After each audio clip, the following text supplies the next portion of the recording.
Hey guys, welcome back to my channel. My name's Jessica Ward King, also known as the StigmaCrusher. And here on this channel we deal with issues of mental health and mental illness from my twin perspectives as a person with lived experience of bipolar 2 disorder, as well as a person with a PhD in experimental psychology. Sound like your jam? You're more than welcome here. Please remember to hit subscribe, and if you'd like to be notified each and every week when I post, hit that notifications bell as well. Remember to like and share widely. We would love to add people to our community here. With that, let's start stigma crushing for this week. It is Pride Month. Happy Pride to all of you out there. June is Pride Month here in Canada as well as elsewhere in the world. And today I wanted to talk about the mental health toll on the LGBTQ2IA community. Now, to begin with, the acronyms we use are important, and you may notice that they shift. They shift widely depending on the source that you look at, depending on when you look. And that's because the community is not one big monolithic community. It's not just one, people are not just one thing. The entire point of Pride is to celebrate all the diversity in terms of sexual orientation and gender identity in the world, and people will identify in a variety of different ways. And so when you see different letters in the acronym, that's just identifying different particular groups that are present in amongst that rainbow. You may also have noticed that the Pride flag has changed recently. That's because the old Pride flag, which was simply the rainbow flag from red all the way down to purple, was indicative of the LGBT community originally, but really was representing sexual orientation and diversity therein. Gender identity has become much more of a focus these days, and so you'll notice that there's the new triangle that is in blue and pink and white and black and brown, depending on the flag you see. And that's more indicating the gender identity portion of the diversity of the LGBTQ2IA community. So that's just a very quick kind of disclaimer, so to say that I may not use the same acronym as you, but please know that I am totally there with you and support you. So my pronouns are she, her. Why is it important to talk about our pronouns? Because you can make assumptions about my pronouns based on what you see about me, but you can't know how I identify unless I tell you. And so when I tell you that my pronouns are she, her, I'm giving you permission to use those pronouns in reference to me. The interesting thing about pronouns is that we all have them and we all use them. And it's really awkward when we use them in an inappropriate way. So when you misgender somebody, just think about it. For example, if you're writing an email to Sam and you assume that Sam is a man and you say he, him to Sam, and Sam comes back to you and says, actually, my name's Samantha, I'm a woman. Immediately you feel awkward, right? You want to apologize for misgendering that person. The same is true when the gender identity is not what you would expect based on what you see or know about the person. And so when you have a trans person or a non-binary person that uses pronouns that don't conform to what you think they should be, so what you might assume their sex and gender is. It can be very awkward for you, but it can also be very damaging and traumatic for them. People that don't conform, that are gender non-conforming, so non-binary trans people, for example, they have a whole lifetime full of experience of being called the wrong gender, and it's very triggering for a lot of folks. And so using your gender pronouns and putting those right in your email sign off, putting them whenever you identify or introduce yourself to a new group of people can be really important for you, but especially for the entire community of people who are really triggered by and affected by being misgendered by their pronouns. So we do know that mental illnesses are rife amongst the LGBTQ2IA community. Now, that's not to say that being LGBTQ2IA is itself a mental illness. It is not. It actually did appear in the Diagnostic and Statistics Manual of the American Psychological Association up until the 1974 edition. In 1973, amid great fanfare and a lot of protesting from LGBTQ2IA community in San Francisco, where the APA was holding its annual Psychological Association meeting, there was a huge, outcry there that homosexuality did not belong as a mental disorder in the DSM. And at that meeting, it was decided to declassify homosexuality as a mental illness, and it was removed from the DSM the following year in 1974. There does appear, even to this day, however, an entry for gender dysphoria. Now, the purpose of entering gender dysphoria in the DSM was actually to pave the way for trans and non binary individuals to be diagnosed medically so that they could access the medical therapies that are needed for transitioning or for stopping puberty before it starts. And so you can't get a medical treatment without a medical diagnosis, and so gender dysphoria was entered there. But it has been criticized by some as pathologizing the experience of trans and non-binary individuals. So the jury's kind of still out on how helpful that designation is, although it does pave the way for some folks to get medical treatment that is under their insurance or their provincial health insurance. So while gender dysphoria is still there, it is still clear to the community that being LGBTQ2IA is not itself a mental illness. So why is mental illness so rife amongst the LGBTQ2IA community, and particularly among young people? It seems to be it's a very complex and complicated issue, but really one of the things that's at the heart of it is the social isolation and the experience of discrimination and prejudice that the LGBTQ2IA community experiences on a daily basis. And so particularly for young people who may be in homes where they don't feel supported, or in other arenas of their life, perhaps at church or in their educational institutions, where they don't feel supported to be truly who they are, there can be a lot of feelings of isolation. And from those feelings of isolation and persecution and prejudice and even discrimination experiences, that's where a lot of these mental illnesses can really come from and develop into something quite serious. And it's really telling that there are two members of the community, or two groups within the community, that are particularly affected by mental illness, and that is trans and non-binary persons, as well as the bisexual community. While there is an increased amount of mental illness amongst the gay and lesbian community, it's nothing compared to what we see in the bisexual community. And the reasons for that, again, complex, but really boil down to the fact that bisexual people often feel too gay for the straight scene and too straight for the gay scene.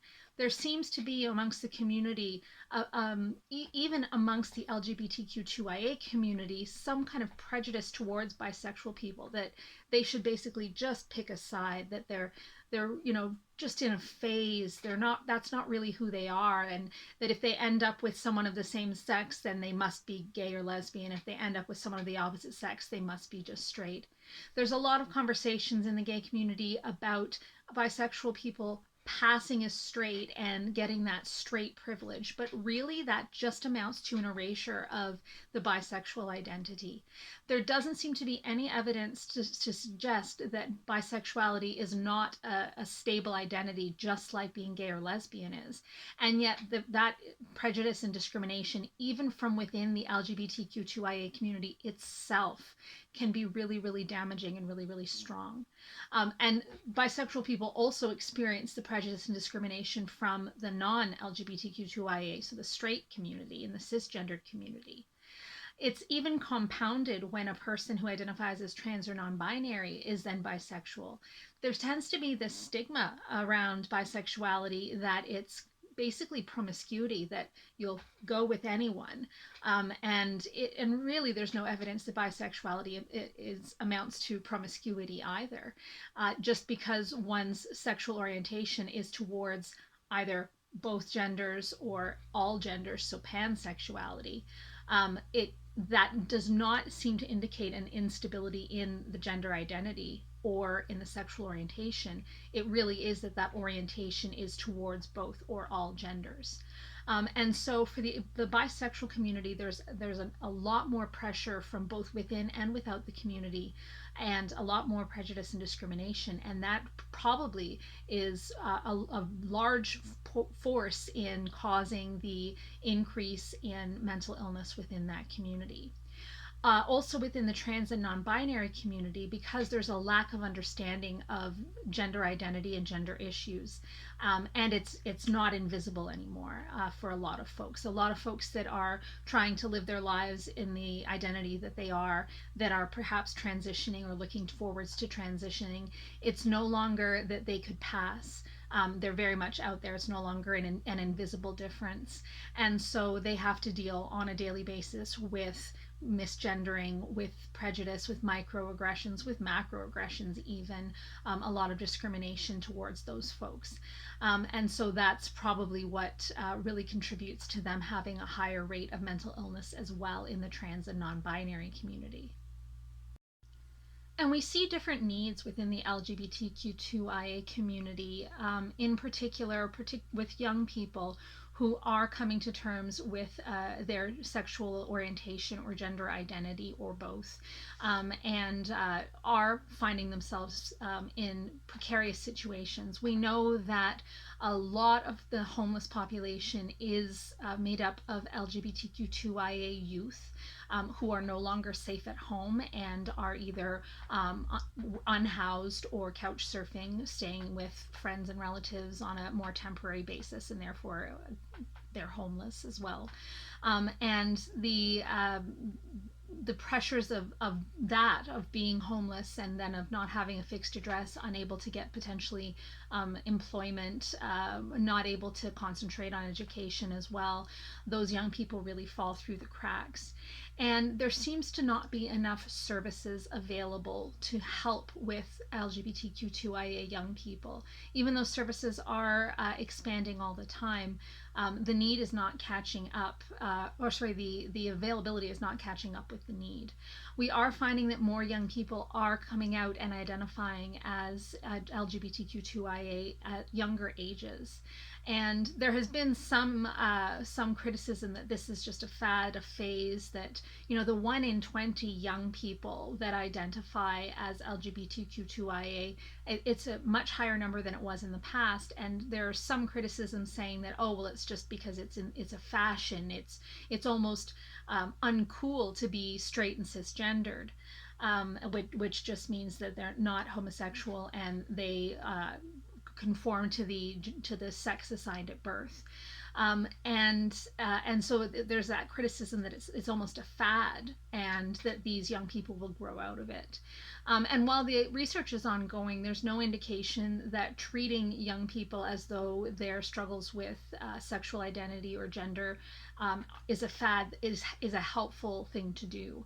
And in fact, that these young people do need services to be able to work through their newfound sexual orientation and gender identity. And it makes sense that young people would have the most difficulty with this, because they're with puberty and the onset of adolescence and increased awareness of their sexuality and gender identity, that young people would be confronting this for the first time, some of them. Now, we do know that some people with gender dysphoria or non-binary trans individuals can feel that they have this identity at a very young age, but some don't. Some really, it comes to light when puberty hits and they start to experience sexual attraction and with basically their growing role in a more adult society, that these are the young people that are suddenly coming to realize that they don't conform to the norm or to what was expected, and that they have trouble with this, and their families have trouble with this, and their communities have trouble with this. And so these young people can feel very unsupported.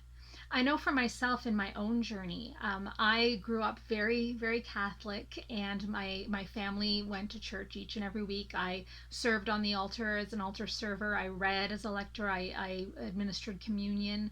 I was very, very involved. When I went to university, I was actually employed by the local Catholic Students Union. I took young people to World Youth Day. I was very, very Catholic.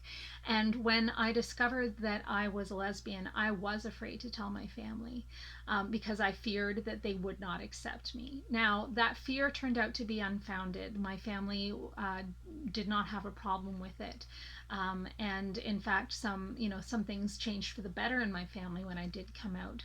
But I was concerned, even with loving and accepting parents and family members, that there would be a problem. And so it can really be a concern for young people, even if they do have a supportive family. For those that don't have a supportive family or community, it's even more fraught. It's even more difficult.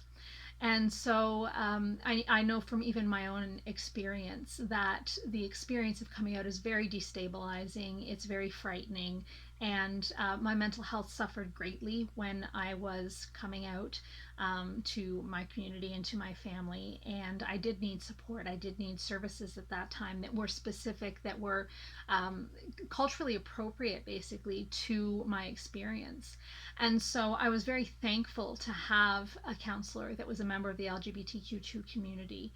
And I can only imagine, since I am cisgendered, I conform to the gender, the sex assigned at birth. My gender conforms to that. So I was assigned female at birth and I identify as female. But if I had not, having a counselor or a therapist that had a similar lived experience to me might have been really, really helpful. However, there aren't enough counselors and therapists that have these varied experiences. For one thing, because the entire operation of becoming a psychologist, of going through school, of doing your practicum, of doing your clinical experience, it's a very high profile and difficult to get into those programs. And LGBTQ2 people who are struggling with their mental health and struggling with their identity often get screened out of these programs, particularly at younger ages, because they are busy dealing with their own personal issues and not busy able to deal with educational attainment. And so while they're no less brilliant and no less capable, they get screened out. And so we don't have enough professionals that have the lived experience that conforms with the individuals that are seeking the services. So it's really it's a chicken and egg thing. It's we need more people that have that experience, but the people that have that experience who aren't getting services don't get into those professions. And so that can be really difficult for folks that are really looking for someone to support them, that knows where they've been and can understand their experience. I know for myself, I can't even begin to understand the experience of someone who does not conform to the gender assigned at birth, or sorry, the sex assigned at birth. And so I wouldn't, I can try to sympathize, I can try to empathize, but really I have no idea what it's like. And so, apart from more services, what else can we do to support the LGBTQ2 community and their mental health? Well, for one thing, it is becoming more and more common to hear stories, to meet people, to know people who are out of the closet as LGBTQ2IA. It is becoming much more common for people to know someone who's non-binary or trans, whereas in the past, those individuals were either very closeted, unable to be themselves in public, and people said, well, I don't even know anybody who's like that. They mustn't be very common then. We know that it's much more common than we thought, and that in fact more people are getting to know people who are out of the closet. And so that is something that's important. Representation matters. For young LGBTQ2IA people to see LGBTQ2IA people in positions of power, having influence, succeeding in life is really, really important for them to see that there's hope, for them to see that there are places for them to go and that they can succeed. So representation matters. It's really important for those of us that are able, that are in a safe space, to be able to come out of the closet so that that representation can be seen. We know that there are a lot of LGBTQ2IA people in positions of authority that don't feel like they're able to come out, and therefore they're invisible. We don't know that they're there. And so for young people to be able to see that representation, we need more people to be in a safe space to be able to come out and to be supported. And so there are folks that come out later in life that, even though they're not young people coming out, they also need the support and the services, mental health services and just general social support services for coming out. A lot of times this will disrupt the family situations of these individuals. For example, if they did marry, and they're now wanting to come out as LGBTQ2IA, that can really destabilize their marital partnership and their family. And so services and supports are needed there too. But I think the biggest thing is really just to stomp out the prejudice and discrimination, the fear and shame, basically the stigma against people with mental illness and who are LGBTQ2IA. It's really important that prejudice just be erased, but it is gradually being reduced as more and more people come out and as more and more people have that contact that I've talked about before in terms of stigma of mental health.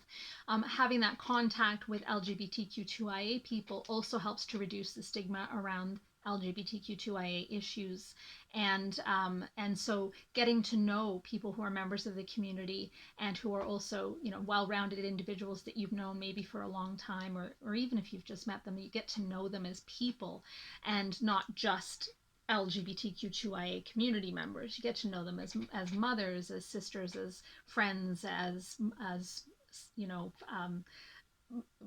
professionals, as you know, all of the things that they are, and not just that their sexual orientation or gender identity is different. And that's how we reduce the stigma and how we reduce the prejudice and discrimination against LGBTQ2IA people. And I'm noticing in the media there's a lot more representation. You'll see behind me, I'm a big Star Trek fan, and there's a huge amount of push for representation of the LGBTQ2IA community in Star Trek in particular, in a lot of other franchises as well. And so seeing this kind of representation is important too. You start seeing it as normal, as a part of the human experience, and that reduces the prejudice and discrimination and stigma against the LGBTQ2IA community. Finally, for those of us that are not members of the LGBTQ2IA community, being a good ally is super important. And so during this Pride season, when your city or your town may have a Pride parade, go out and support the community. You can wave a flag, being an ally. You can be someone who supports the community, someone who supports them getting services and funding, and is there to support young people coming out, and is there to support the entire community being out and proud. So you can attend the events, the parades, there are always all kinds of events, drag shows, really fun events that happen for Pride. Absolutely go and support them as an ally. You don't need to be part of the LGBTQ2 community to participate in and be accepted in those events. So being a good ally, and make sure that you are supportive of all of the issues of contact in your community, making sure that you raise up your LGBTQ2 friends and neighbors, not just in Pride Month, but all the time. And talk to your kids about LGBTQ2 issues. Really make it something that is just a common part of the human experience. And that is one of the best ways for allies to be able to support the LGBTQ2 community. So that's it for this week, everyone. Remember to take care of yourselves and have fun this Pride, and I will see you in my video next week. Take care. Bye. StigmaCrusher.